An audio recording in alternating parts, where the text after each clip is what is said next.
Work അജയുടെ കൂടെയാണ്. അജയുടെ ഉപ്പടിയാന്ന് തോന്നുന്നു. അരിയാണോ എന്താണെന്ന് അറിയത്തില്ല. ഉപ്പാണോ അരിയാണോ സംഭവം അറിയത്തില്ല. എന്നോട് താഴേക്ക് വെക്കണം പറഞ്ഞു. കുറെ നാളുകൾക്ക് ശേഷം എന്നെ വിനാഗിരിയിൽ നിന്ന് മാറ്റി. അതെ മുട്ട്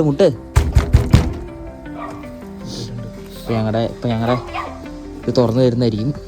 ഗൈസ് രാവിലെ തന്നെ അജയ് അപ്പോൾ മെഷീനൊക്കെ കത്തിച്ച് കളഞ്ഞിട്ടുണ്ട്. അത് മെഷീനൊന്നും വർക്കാകുന്നില്ല. അപ്പോൾ ഞങ്ങൾ ചുമ്മാ ഇരിക്കുകയാണ്. ഇനി ഇലക്ട്രീഷ്യൻ വരണമെന്ന് തോന്നുന്നു ശരിയാക്കാൻ. അജയാണ് മെഷീൻ കത്തിച്ചത്. അങ്ങനെയൊക്കെ പറയും. പക്ഷെ അവനാണ് കത്തിച്ചത്. ഈ സാധനം അടിച്ചു പോയത് പിന്നെ കിടക്കണം. അങ്ങനെ കുറച്ച് സുഖം പണിയായിരുന്നു. അത് അജയ് കാരണം ഇല്ലാണ്ടാക്കി.